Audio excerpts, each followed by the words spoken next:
Joined by Matt Lamb, associate editor at The College Fix. That is thecollegefix.com. It is a news website that covers the beat of higher education in the United States of America. I would say it tends to cover it from a conservative or libertarian perspective, depending on the story. Matt Lamb, welcome to KOA. Thanks for having me.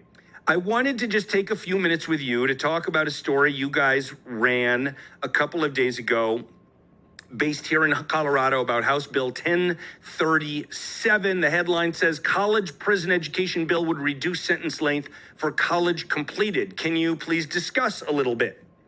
Absolutely. This bill would reward people in prison who are nonviolent offenders who complete college degrees. So there's different benefits. There's different years if you earn an associate's degree or a certificate versus a bachelor's degree or a graduate degree. And this is basically time that comes off your prison sentence, or if you're on parole, time off your time on parole. And so the basic idea is to reward good behavior and reward people who are trying to right their life and get back on the right path.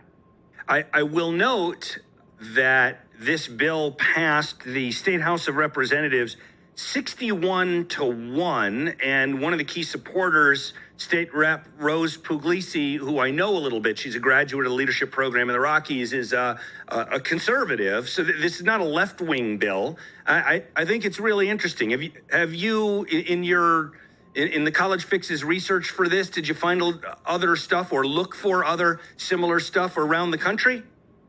Sure. So there's similar programs that are through colleges. Like I think it's Georgetown University has a program, but people in that program, those are like maximum security offenders. Mm-hmm. This is one of the first ones I've seen. It's very targeted. It's nonviolent. And the savings from this will go back to the Department of Corrections and I believe the Department of Education. So the idea is to incentivize good behavior. It still needs to go through the Senate and get the governor's approval, but it is definitely moving forward. Yeah, I hadn't checked in the past couple of days to see if it had made any further progress. So I guess it hasn't been signed into law yet, right? Right. So when I checked earlier today, it had not moved forward yet.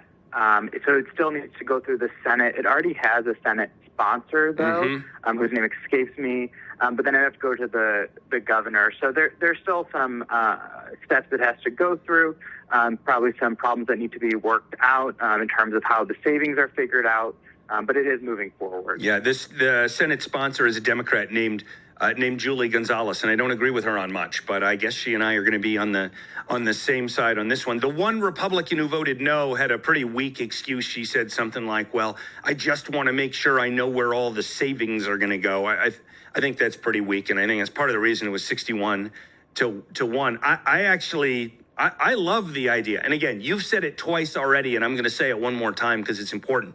This is for non-violent offenders, and it allows them to reduce the amount of time they spend in prison if they get certain levels of educational attainment, college equivalent attainment, that sort of thing. And I think it's a win-win, right? It saves the taxpayer money not only by getting them out of prison, but then have them get out and get a job and become taxpayers rather than tax users, right? Absolutely. We don't want people going on welfare, unemployment, or committing further crimes and just ending back up in the system. Yeah, very interesting. All right, well, I hope this thing passes, and it seems like it will, although you can't really ever, count your chickens in politics these days. I want to ask you, I got about 2 minutes here, and this is an area where I hesitate to tread, but there was a piece a few weeks ago in the College Fix about the new University of Colorado head football coach, Deion Sanders, being sent to some kind of equity and compliance training after leading a Christian prayer at a meeting or two. What can you tell us about this? Sure. So Coach Deion Sanders at CU Boulder, one of his staff members appears to have led a prayer with other staff members. Okay. And then there was another, after a practice or something, there was a staff member who led prayers with the players. Now, what's not clear is if anyone actually complained, but the university said they sent him through retraining, re-education camp, and informed about their policies. The leftist, atheist, Freedom from Religion Foundation complained, but I think that he was just doing a good job modeling to his players his beliefs, and if there's players that were offended about it, he could work that out with them as their coach. I don't think we need outside involvement, and I don't think he needs to be punished for sharing his faith. Yeah, I find this a very challenging subject. I mean, I'm not Christian and I'm not religious. I'm very much for freedom of religion.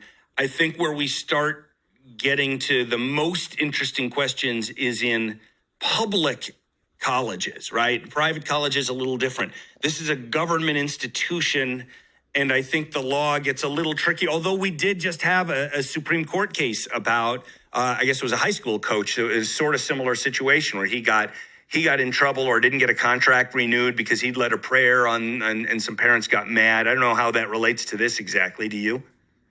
Well, Coach Kennedy, the case out of Washington, is a little different because he was praying after the game on his own, and players voluntarily came and joined him. Mm-hmm. So it's a good point that there is a bit of a distinction, and that because it is a public college, it's a little different than if he was coaching at Liberty University, for example. Okay, and I know you're a reporter more than, what I do for a living is just an opinion guy, but I'm just curious, what's your gut instinct in terms of whether a coach should, at a public college, should lead a prayer that has, let's say, specific mention of Jesus and not just God? Sure. I mean, that's a really legal question. I'm not an attorney. I would say that each coach needs to evaluate how well he knows his players, how they'll react, because, of course, you get players with no religious faith, of different faith backgrounds, and so, of course, you want to maintain that team cohesion, and you don't want to pray in such a way that it would cause further problems. And I'm sure Coach Sanders, kind of understands that now and will take that into consideration. I think you're absolutely right. Matt Lamb is the associate editor at The College Fix. It's a really interesting website for those of you who are interested in what's going on in higher education, thecollegefix.com. Thanks for being here, Matt.